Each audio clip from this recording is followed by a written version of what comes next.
নমস্কার সবাইকে, সুমাতির রান্নাঘরে সবাইকে স্বাগত।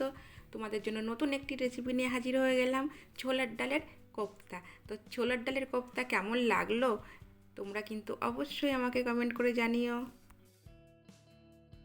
এক বাটি মতো নিয়ে নিয়েছি আমি ছোলার ডাল, 4 টুকরো নিয়েছি আদা, 3টে কাঁচা লঙ্কা, পরিমাণ মতো নিয়েছি হলুদ আর লবণ। এবার আমি এটাকে পেস্ট করে নেব। আর টেস্টটাকে আরেকটু বাড়ানোর জন্য আমি নিয়ে নিয়েছি ছানা। ঘরেতেই দুধ ছিল, সেই দুধ লেবু দিয়ে ছানা তৈরি করে নিয়েছি। আর ছানার জলটা ভালো করে চেপে চেপে বের করে নিয়েছি। ছোলার ডালে যে পেস্ট করে রেখেছিলাম তার সঙ্গে ভালো করে ছানা মিশিয়ে দেবো, কোনো রকম যেন ছানার দলা না পেকে থাকে।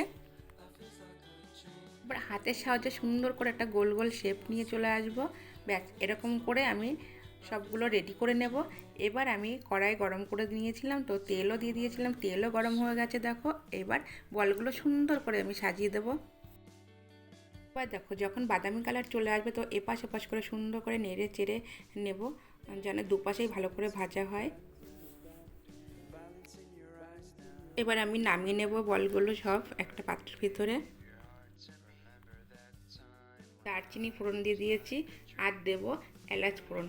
তো অবশ্যই এলাচ ফোড়ন দেওয়ার আগে একটু ফাটিয়ে নেবে, নাহলে গরম তেলে পড়লে ছিটকে নাকে মুখে আসতে পারে। তো আমি একটু ফাটিয়ে নিয়ে ফোড়ন দিয়ে দিয়েছি।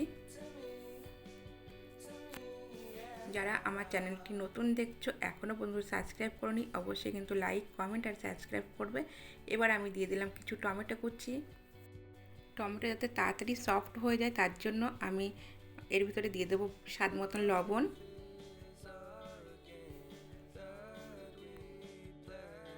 আর দিয়ে দিলাম পরিমাণ মতন হলুদ। নেড়ে চেড়ে একটু ঢাকা দিয়ে নেব। তো দেখো, টমেটো সুন্দর সফট হয়ে এসছে। এর ভিতরে দেবো আমি আদা, রসুন আর কাঁচা পাকা লঙ্কা আমি পেস্ট করে রেখেছিলাম, 2 চামচ মতন আমি দিয়ে দেবো। ভালো করে মিশিয়ে নেব। মিশিয়ে নেওয়ার পর দেবো 1 চামচ জিরে গুঁড়ো আর 1 চামচ ধনে গুঁড়ো। ভালো করে মিশিয়ে সুন্দর করে নেড়ে চেড়ে একটুখানি কষে নেব। কষা হয়ে গেলে আমি দিয়ে দেবো এর ভিতরে 2 থেকে 3 চামচ দই। দই দেওয়ার পরে সুন্দর করে নেড়ে চেড়ে আমি একটুখানি ঢাকা দিয়ে রেখে দেব। দেখো, ঢাকনা তুলে দেখি সুন্দর তেল ছেড়েছে। এবার নেড়ে চেড়ে আমি এর ভিতরে জল দিয়ে দেবো। কিছুটা পরিমাণে জল গরম করে রেখেছিলাম, সেই জলটাই আমি দিয়ে দিলাম। সুন্দর যখন ফুটে উঠেছে, এবার আমি দিয়ে দেবো ছোলার ডালের বলগুলো।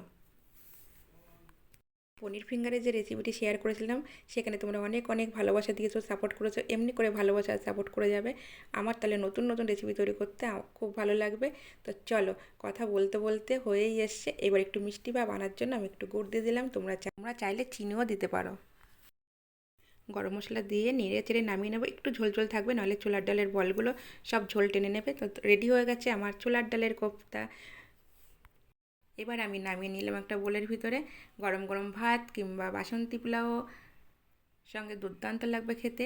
ছোলার ডালের কোপ্তা তো আমার রেডি। তো রেসিপিটা তোমাদের কেমন লাগলো অবশ্যই কিন্তু একটু জানিয়ে যেও। আর এইভাবে আমার পাশে থেকো, সাপোর্ট করো। অন্য কোনো সময় আবার হাজির হব নতুন কোনো ভিডিও নিয়ে। Tata, bye bye.